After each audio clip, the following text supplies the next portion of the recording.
All right, guys, thank you for joining me again. I just want to do a quick overview of the stack itself, and then I did get another order in that I want to share with you guys. I ordered this on Christmas Eve as a self-present, so to speak, but I'm trying to get into the habit of trying to at least buy weekly.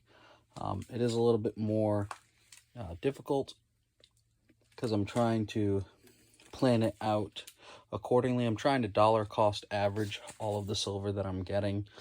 Of course, the best silver is always the cheapest silver. So let's get started with the unboxing. Let me open it up. Let me show you what I got that's new, and we'll go from there.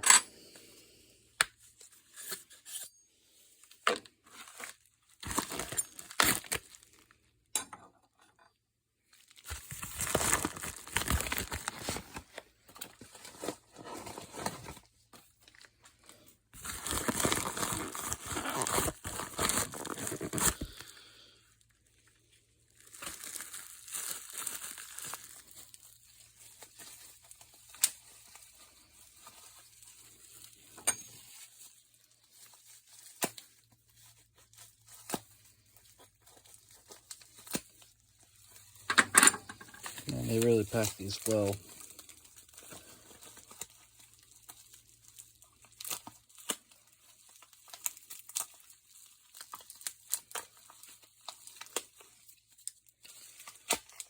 Also, I do want to thank those of you who have been commenting on the videos. There was a lot of information that I didn't know. There's been some pretty helpful comments. I'm going to give a quick shout out to whoever commented that they end up using some tape to mark their tubes of what kind of coins they use. I'm starting to do that as well because it's just easier. I want to know what's in each tube. A lot of these tubes are just the generic tubes, and I want to just do a better track of keeping what's in there. Also, I want to do a better job of knowing what's in there if I want to go grab it. If I'm looking to sell, one tube or something like that, I can just look at the label, open it up, double check just to make sure, but I'm pretty much 100% sure that it's going to be the right thing that I want. So, first thing out of the bag is a couple more British Britannias that I ended up picking up. Definitely one of my favorite coins. I think I've expressed this in the past that, again, they have some of the most high-end security features, and that's why I've honestly been liking them so much. So right there we have two more Britannias. The next package is going to be some more Buffalo Silver rounds. These are from a different mint. I'll be honest, these ones are in far better shape than the last ones. I don't know. I think that these ones were in a bad sleeve at one point because the silver itself looks dull. I don't know if you guys can see that very well in the picture, but the imprint is very dull on the face, and every single one of these has a little bit of marking, or a little bit shinier and more pronounced in the cheekbone and in the head. Not much on the back, just again, a very dull appearance. If I can put them side by side. I don't know if you guys can see that very well, or you definitely can from that angle.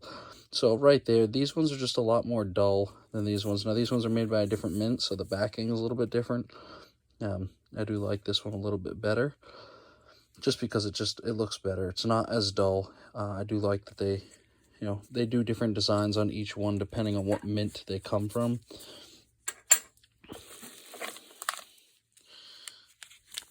Some more Buffalo rounds. To be honest, I'm not exactly sure what I ordered. I know I ordered more rounds, Buffalo rounds, and I know that I ordered more Britannias because I'm really trying to fill up a tube of Britannias right now and a tube of the Silver Buffaloes. So here we go. Here's two more Britannias. So I guess I got 4 Britannias in this order, and it looks like I got 6 Buffalo rounds added to this order because, again, I'm really trying to focus on filling an entire tube of the Britannias and the Buffaloes.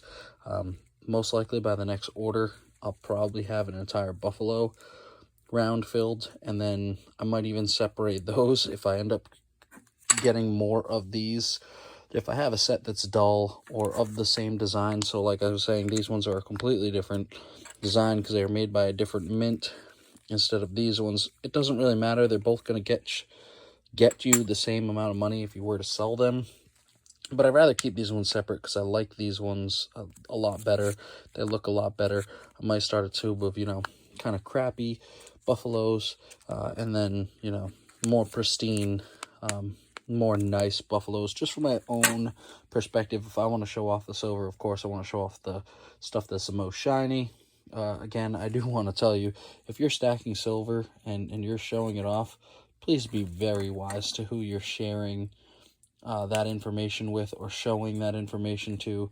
I'm not saying that this is, all super expensive, but I'll tell you, over time, as you keep stacking, you'll gain a lot more money in silver, and even possibly gold as you go into that. Right now, I'm just trying to build up my silver stack completely, to a point that I'm happy with it. And I know it's going to take a lot more silver for me to be content with it. And granted, I'm not looking for anything like the gold ratio to go back to 15 to 1, or even the gold ratio to be at 20 to 1 or 32 to 1. I honestly don't really expect the gold ratio to really be below 60 to 1 going for it further. We're finding, a lot more silver, and gold is diminishing. There's a lot less gold than there is silver. And so the gold to silver ratio isn't realistic. I do think it's great if you have a bunch of silver and for whatever reason that ratio drops down, say to 60, to trade off some of that silver for gold. I think that's a better way of cost averaging your cost of silver to gold, especially if you can't spend the money right away to get gold. Gold is a lot more of a, let's say, a rich man's game than silver. Silver is a lot cheaper. Silver is a lot more of a poor man's game necessarily. That's not to condone people who stack silver. I know a lot of people who have a lot of money who prefer silver over their gold. But a lot of people can't afford to just drop the money on gold and buy the gold. So silver is a good way of getting into it so that if something does happen, it's not the end of the world for you because you're somewhat prepared. I also think another large aspect of this whole thing would be that when you are stacking silver and or gold, you kind of have a expectation of where you want to see happen to it. Now, I just had a story. I'm in a Facebook group, and someone explained that they're selling their silver because they need a new transmission in their truck. I feel really bad for that person. They had a pretty decent stack, but they're trying to liquidate it quickly so that they can get the cash. I think that's one of the best things about silver in the same aspect, because if he wasn't stacking silver, chances are he wouldn't have had that cash on hand. We are a lot simpler spending our hard-earned cash and not saving it much. 80% of people, if not more, I haven't done this research, but I know there's probably more, live paycheck to paycheck because they overspend what they're making. Or if they're not overspending it, they're just not saving it, and they're not keeping good track of where their money goes. I think it is important for us to know exactly what's going on with our money and be prepared. Now, I also will say, do not put all of your money into silver. Don't put any of your money, all of your money, into assets that you can say hold. I guess that's one of the biggest things is people are always saying, well, if you have silver and gold, you're holding your real money. I agree. You are holding real money. But the thing is when you're doing something like this in a stacking purpose, you're a lot less likely to spend it unless you need an absolute emergency. And you can spend it, but it's like a savings account without having the savings account.